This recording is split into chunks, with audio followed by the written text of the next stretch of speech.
Welcome back, everyone. So, today I want to talk about trauma, but this time I want to talk about how trauma can be redefined in the present day. So, as we already know, trauma is the emotional, psychological, and physical response to a deeply distressing or life threatening event that overwhelms your ability to cope, leaving you feeling helpless. So, in the past, we associated mostly with things like violent crime, being robbed, I don't know, sexual assault, child abuse, car accidents, natural disasters, right?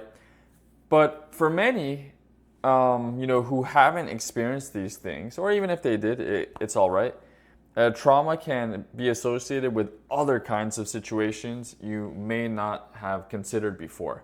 So I want to talk about one in particular today because it's affecting billions of people. So, for example, think about situations that are tied to money, right, and income. That may be traumatic for a lot of people today, right? Because we're inching closer to a recession, and you could see like all over the world, people are getting laid off, and they're having lots of difficulty finding work, including even things like minimum wage jobs to some extent. So the thing is, when there's an interplay of factors involved with things like money, right? So think of things like namely time and energy, right? Uh, all this is gonna just drive you crazy. It's gonna drive you nuts, and it's gonna just in the end, it's really gonna feel traumatic to you, right? I know it's not sexual assault. I know you weren't a victim of a violent crime or something, right? I know maybe you didn't have like a giant stone fall on your leg during an earthquake or something. Yeah, those are all bad. There's no denying that. But something like lack of money or not having enough of it can still be traumatic to a lot of people. So let's talk about it. Now, imagine this example. So this is going to make it more concrete, right? Let's take this hypothetical situation that could be happening to many people, and it does. Imagine there's a person, right? Regardless whether they're male or female, that's irrelevant. And this individual has applied to thousands and thousands and thousands of jobs in the past few years, right? Let's imagine they're unemployed for 2 or 3 years. Let's make the situation worse. And they still haven't landed one. Now, let's assume the same individual has multiple degrees. This could be something like, let's say, maybe a bachelor's degree and 2 masters, right? Or maybe a bachelor's, master's, and a PhD. Think of these kinds of combinations. And imagine, like, in either case, maybe they've done some certificates too. Maybe they've attended a lot of conferences. They've done internships, multiple internships, volunteer activities, and other kinds of like energy intensive, activities and things, right? So when you picture all this, right? And maybe you know someone like this already, or maybe this is you. If so, I feel sorry for you.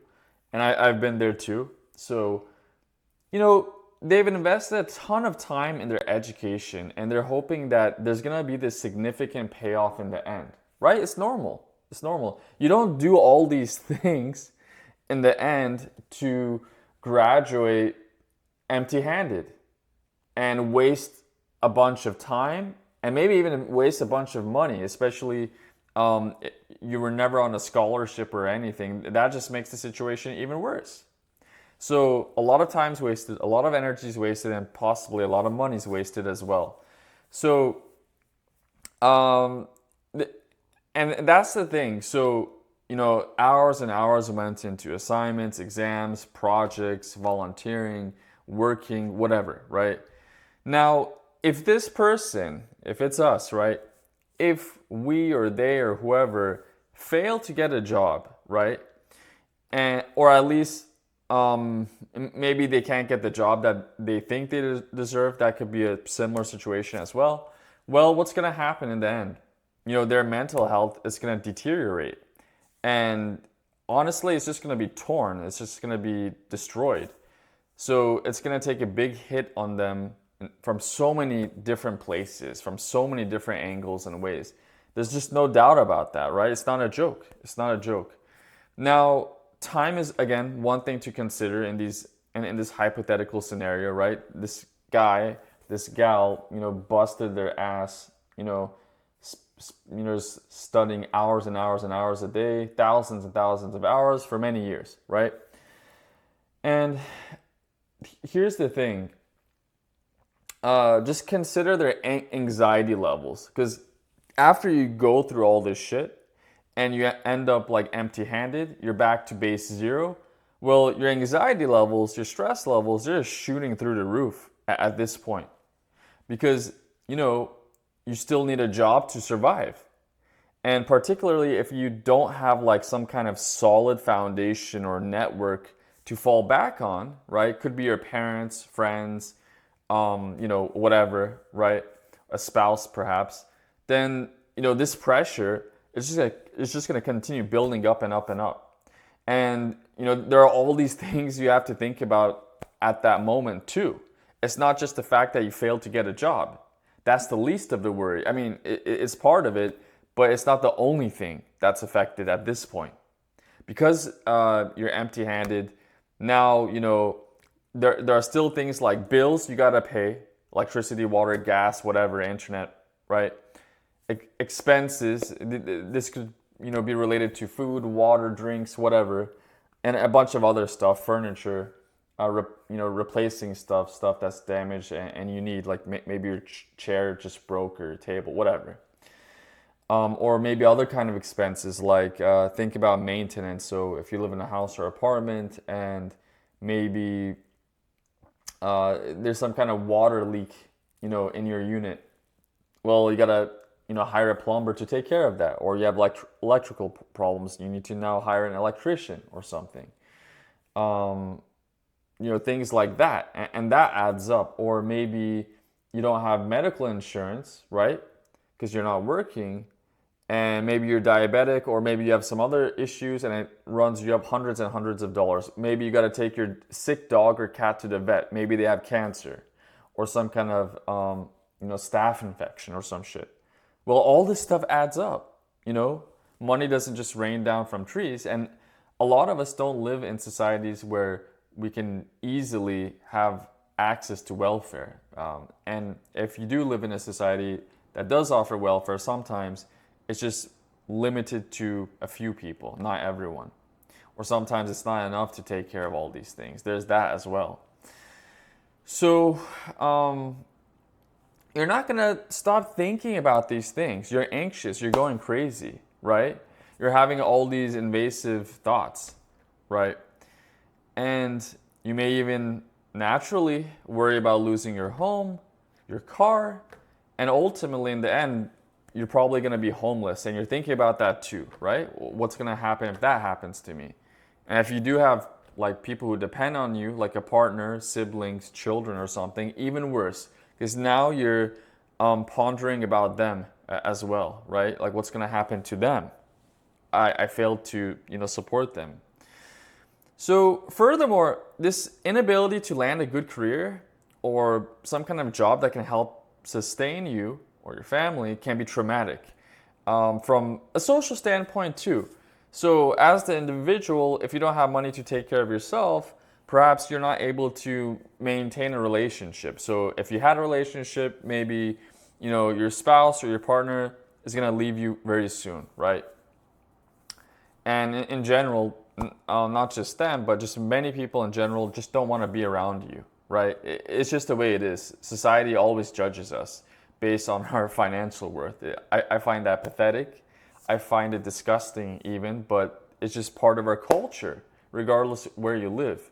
People like, your friends, your family, your partners, your neighbors, anyone you can really think of, ex-coworkers, they may call you or assume that you are lazy, stupid, incompetent, worthless, right?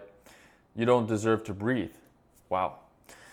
And even though maybe you did nothing to deserve this, not all of us are lazy. Not all of us are drug addicts. Maybe you've, like I've said, applied to thousands and thousands of jobs. You were hustling, grinding. You showed up to interviews confidently, right? everything was there, the effort was there, but to no avail. So, you know, this is going to cause you to become, down, depressed, and even lonely. Why lonely, right? Because when you endure or experience such a situation in the first place, you don't want to be around anyone, because naturally there's going to be conversations coming up about your work-related life, because people always want to know like how you're doing. How you're doing refers to your job, your work. How you're doing could refer to your education if you're younger, right? In some cases, how you're doing can refer to how's your sex life, or do you have a partner? Are you in a relationship? How's your family? How's your health? It means all these things, if I'm not lying.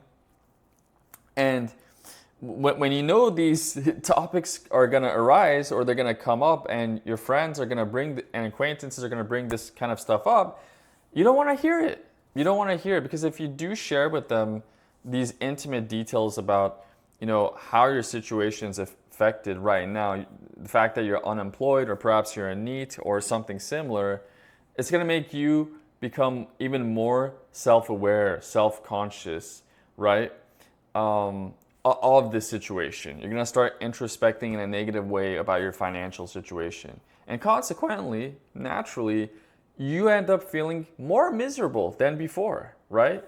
So for that reason, you start avoiding your friends, your acquaintances, maybe some cousins, people who are close to you. And they're not, sometimes they're not even in the loop. They're not even sure, why you're avoiding everyone. Why are you becoming so avoidant? But you know exactly why. And you're just not comfortable bringing it up, because they're gonna complain about it. Or, even if they are positive about it, just having that discussion still makes you feel terrible, makes you feel insecure, makes you feel inferior. So you feel embarrassed, ashamed, or maybe other kinds of negative emotions and feelings. So you can easily see or picture how something so important in our life, right, something that we depend on for survival, like money, can be so traumatic in so many different ways. And if we don't have enough of it to meet our basic needs, obviously our mental health is going to be destroyed. Again, it's just interconnected to so many aspects and areas of our life. And finally, if, say, you're a neurodivergent person like me, and you're kind of cognizant of certain challenges involving, the job hunt, or making enough money, or whatever, or saving money, but you can't because you don't have any money in the first place, then obviously it's going to make the situation much worse. And you're going to even feel, really down compared to others who are in a similar situation to you, perhaps. So please like, share, and subscribe, and we'll talk about more issues like this in the future.